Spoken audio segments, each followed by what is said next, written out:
Assalamualaikum warahmatullahi wabarakatuh.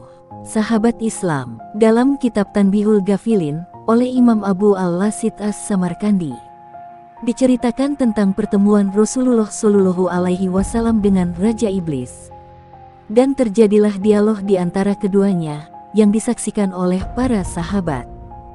Sebelum kita lanjut kisah selengkapnya, jangan lupa untuk bagikan video ini kepada keluarga dan sahabat-sahabat kalian. Serta dukung terus channel ini dengan mengklik tombol subscribe dan bunyikan tombol notifikasinya. Sahabat Islam, Allah Subhanahu wa Ta'ala telah memerintahkan seorang malaikat untuk menemui iblis, supaya iblis menghadap Rasulullah Shallallahu Alaihi Wasallam untuk memberitahu segala rahasianya, baik yang disukai maupun yang dibencinya. Ini cara Allah Subhanahu wa Ta'ala untuk meninggikan derajat Rasulullah Shallallahu Alaihi Wasallam dan juga sebagai peringatan dan perisai kepada umat manusia. Maka malaikat itu pun berjumpa iblis dan berkata, "Hai iblis, bahwa Allah yang maha mulia dan maha besar memberi perintah kepadaku untuk memerintahkanmu menghadap Rasulullah Shallallahu Alaihi Wasallam. Hendaklah engkau buka segala rahasiamu, dan apapun yang ditanya Rasulullah, hendaklah engkau jawab dengan sebenar-benarnya. Jikalau engkau berdusta, walau satu perkataan pun, niscaya akan terputus semua anggota badanmu, uratmu, serta disiksa dengan azab yang amat keras." Mendengar ucapan malaikat yang dahsyat itu, iblis sangat ketakutan. Maka segeralah dia menghadap Rasulullah Shallallahu Alaihi Wasallam. Setelah sampai di dekat Rasulullah, iblis pun memberi salam hingga 3 kali. Tapi tidak juga dijawab oleh Rasulullah Shallallahu Alaihi Wasallam. Maka iblis menjawab sendiri salamnya dengan ucapan, "Alaihi laknat," yang artinya, "Aku makhluk terkutuk." Iblis berkata, "Ya Rasulullah, mengapa engkau tidak menjawab salamku? Bukankah salam itu sangat mulia di sisi Allah?" Maka jawab Rasulullah dengan marah, "Hai musuh Allah, kepadaku engkau menunjukkan kebaikanmu. Janganlah mencoba menipuku, sebagaimana kau tipu Nabi Adam alaihissalam sehingga keluar dari surga. Habil mati teraniaya dibunuh Kabil dengan sebab hasutanmu. Nabi Ayub engkau tiup dengan asap beracun, ketika dia sedang sujud kepada Allah, hingga dia sengsara beberapa lama. Nabi Daud dengan perempuan Uria. Nabi Sulaiman meninggalkan kerajaannya, karena engkau menyamar sebagai istrinya. Dan begitu juga beberapa anbiya dan pendeta yang telah menanggung sengsara akibat hasutanmu. Aku sangat mengenalmu, engkaulah iblis, raja segala iblis, setan dan jin, yang menyamar diri. Apakah hendakmu datang menemuiku? Hai iblis, sebenarnya salam itu sangat mulia di sisi Allah Azza wa Jalla. Hanya salammu saja, aku tidak hendak menjawabnya, karena diharamkan Allah." Iblis pun ketakutan, dan berkata, "Ya Nabi Allah, janganlah engkau marah, karena engkau adalah Khatamul Anbiya, maka dapat mengenaliku. Kedatanganku, karena diperintah Allah, untuk memberitahumu segala tipu dayaku terhadap umatmu, dari zaman Nabi Adam hingga akhir zaman. Ya Nabi Allah, setiap apa yang engkau tanya, aku bersedia menerangkan, satu persatu dengan sebenarnya. Tiadalah aku berani menyembunyikannya." Maka iblis pun bersumpah menyebut nama Allah, dan berkata, "Ya Rasulullah, sekiranya aku berdusta sepatah kata pun, niscaya hancur leburlah badanku menjadi abu." Mendengar sumpah iblis itu, Rasulullah pun tersenyum, dan berkata dalam hatinya, "Inilah satu peluangku untuk mensiasati segala perbuatannya, agar didengar oleh sekalian sahabat yang ada di majelis ini, dan menjadi perisai kepada seluruh umatku." Rasulullah Shallallahu Alaihi Wasallam bertanya, "Hai iblis, siapakah sebesar-besarnya musuhmu, dan bagaimana aku terhadapmu?"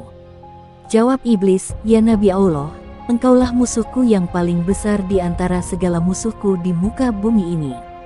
Maka Rasulullah pun memandang muka iblis, dan iblis pun menggeletar karena ketakutan. Sambung iblis, ya Khatamul Anbiya, adapun, aku dapat merubah diriku seperti sekalian manusia, binatang, dan lainnya. Hingga rupa dan suara pun tidak berbeda. Kecuali dirimu saja, yang tidak dapat aku tiru. Karena dilarang oleh Allah. Kiranya aku menyerupai dirimu, maka terbakarlah diriku menjadi abu.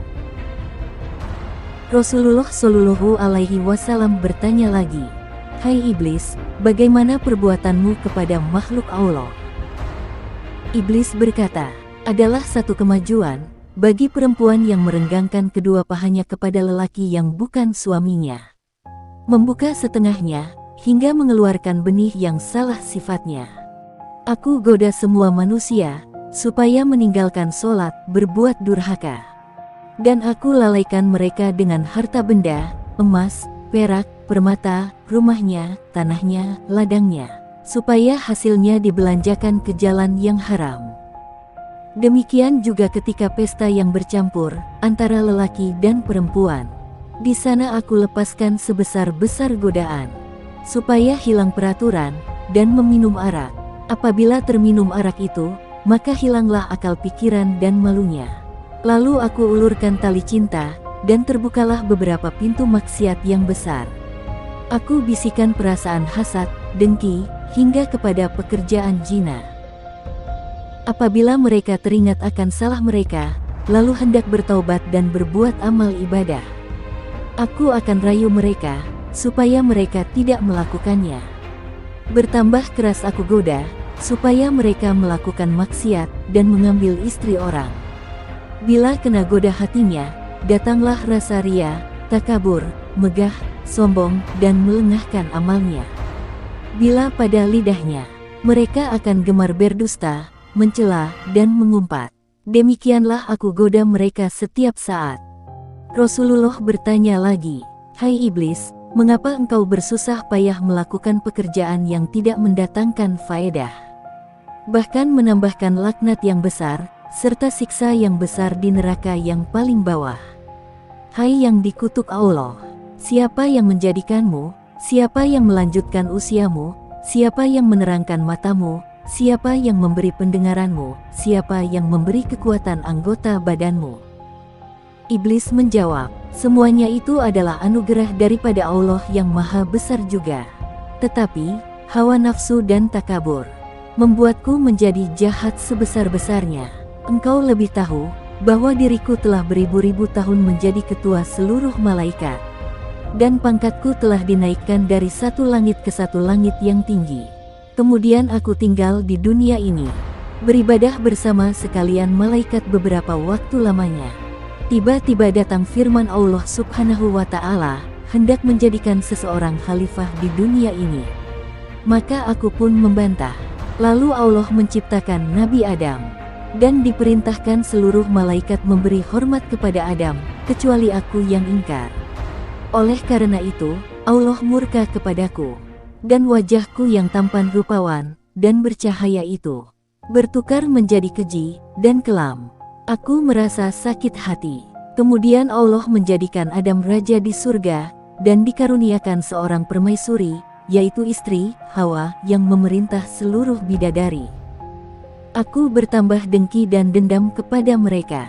Akhirnya aku berhasil menipu mereka melalui Siti Hawa, yang menyuruh Adam memakan buah huldi.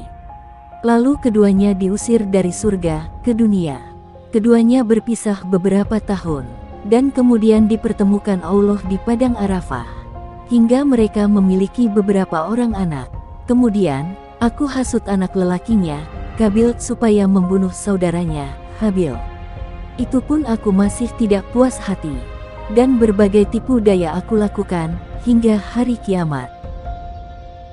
Sebelum engkau lahir ke dunia, aku beserta bala tentaraku dengan mudah dapat naik ke langit, untuk mencuri segala rahasia, serta tulisan yang menyuruh manusia beribadah, serta balasan pahala, dan surga mereka.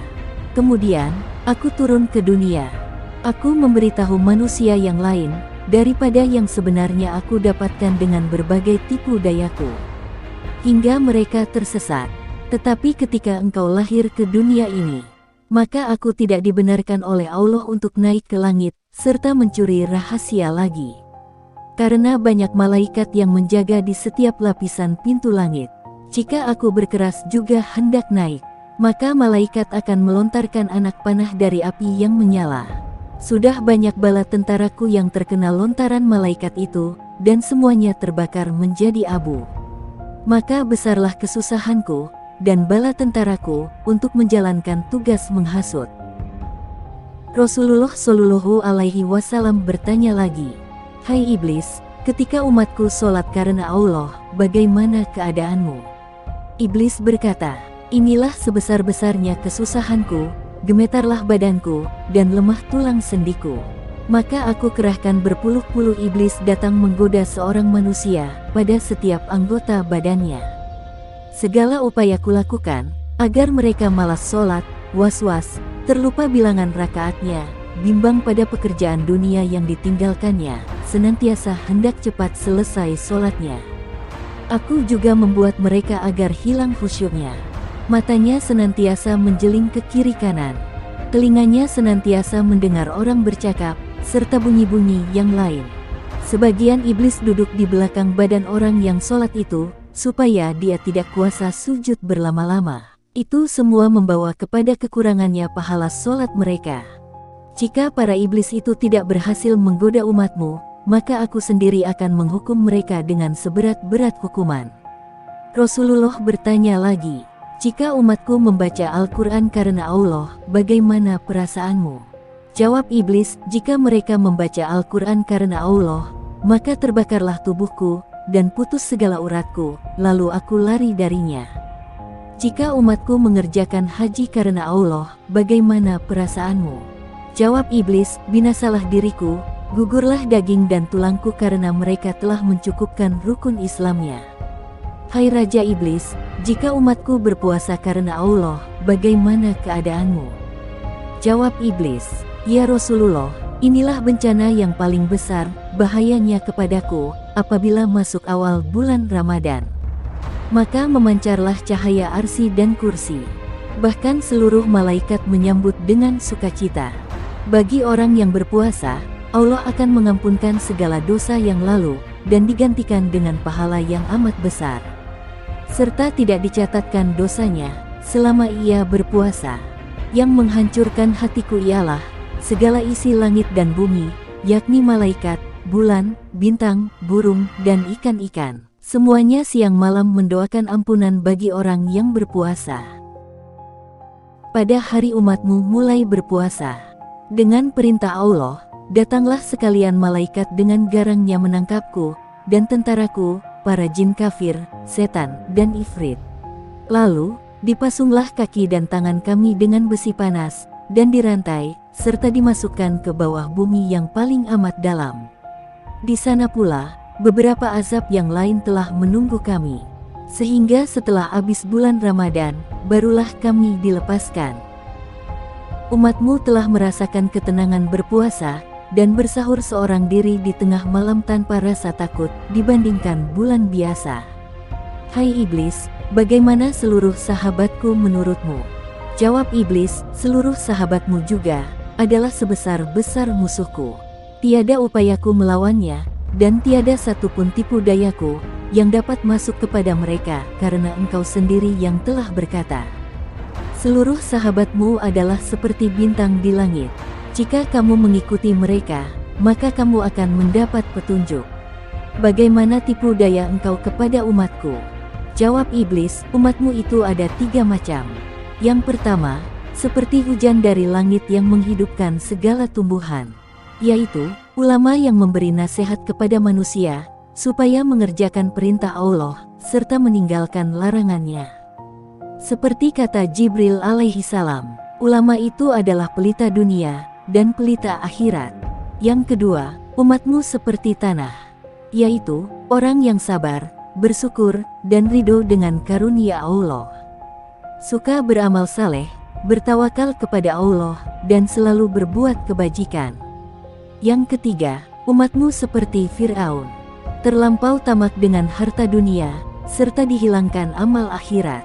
Maka, aku pun bersukacita, lalu masuk ke dalam badannya. Aku putar hatinya ke lautan durhaka, dan aku bisa mengarahkannya kemana saja untuk mengikuti kehendakku. Hai iblis, siapa yang serupa dengan engkau? Tanya Rasulullah. Jawab iblis, orang yang meringankan syariatmu, dan membenci orang belajar agama Islam. Hai iblis, siapa yang mencahayakan wajahmu? Iblis menjawab, orang yang berdosa, pelaku maksiat, bersumpah bohong, saksi palsu, dan pengingkar janji. Hai iblis, apakah rahasia engkau kepada umatku? Iblis menjawab, jika seorang Islam pergi buang air besar, serta tidak membaca doa pelindung setan, maka aku gosok-gosokkan najisnya sendiri ke badannya, tanpa dia sadari. Hai iblis, jika umatku bersatu dengan istrinya, apa yang kau lakukan? Jawab iblis, jika umatmu hendak bersetubuh dengan istrinya, serta membaca doa pelindung setan, maka larilah aku dari mereka. Jika tidak, aku akan bersetubuh dahulu dengan istrinya, dan bercampurlah benihku dengan benih istrinya. Jika menjadi anak, maka anak itu akan gemar kepada pekerjaan maksiat, malas pada kebaikan, dan menjadi anak durhaka. Itu semua karena kealpaan ibu bapaknya sendiri. Namun sebaliknya, jika mereka berdoa saat hendak bersetubuh, maka sulitkah bagiku untuk menggoda anak keturunannya? Begitu juga jika mereka makan tanpa membaca bismillah, maka aku akan dahulu makan daripadanya. Walaupun mereka makan, tiadalah merasa kenyang. Hai iblis, dengan jalan apa dapat menolak tipu dayamu? Jawab iblis, jika dia berbuat dosa, maka dia kembali bertaubat kepada Allah, menangis, menyesal akan perbuatannya. Apabila marah, segeralah mengambil air wudhu, maka padamlah marahnya. Hai iblis, siapakah orang yang paling engkau lebih sukai?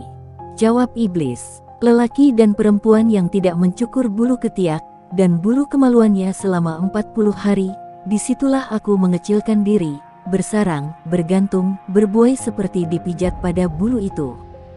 Hai iblis, siapakah saudara engkau? Jawab iblis, orang yang tidur telungkup, orang yang matanya terbuka di waktu subuh, tetapi menyambung tidur lagi, lalu aku lenakan dia hingga terbit fajar. Demikian juga pada waktu zuhur, asyar, maghrib, dan isya. Aku beratkan hatinya untuk sholat. Hai iblis, apakah jalan yang membinasakan dirimu? Jawab iblis, orang yang banyak menyebut nama Allah, bersedekah dengan tidak diketahui orang banyak, bertaubat, banyak tadarus Al-Quran, dan sholat tengah malam. Hai iblis, apakah yang memecahkan matamu? Jawab iblis, orang yang duduk di dalam masjid, serta beritikaf di dalamnya. Apalagi yang memecahkan matamu? Jawab iblis, orang yang taat kepada kedua ayah ibunya, mendengar kata mereka, membantu makan dan pakaian mereka, selama mereka hidup. Karena engkau telah bersabda, surga itu di telapak kaki ibu. Demikianlah yang terjadi ketika Rasulullah Shallallahu Alaihi Wasallam berhadapan dengan sang Raja Iblis di depan para sahabat. Semoga kisah ini dapat menambah ilmu dan menambah ketaatan kita kepada Allah Subhanahu wa Ta'ala. Wallahu a'lam bishawab.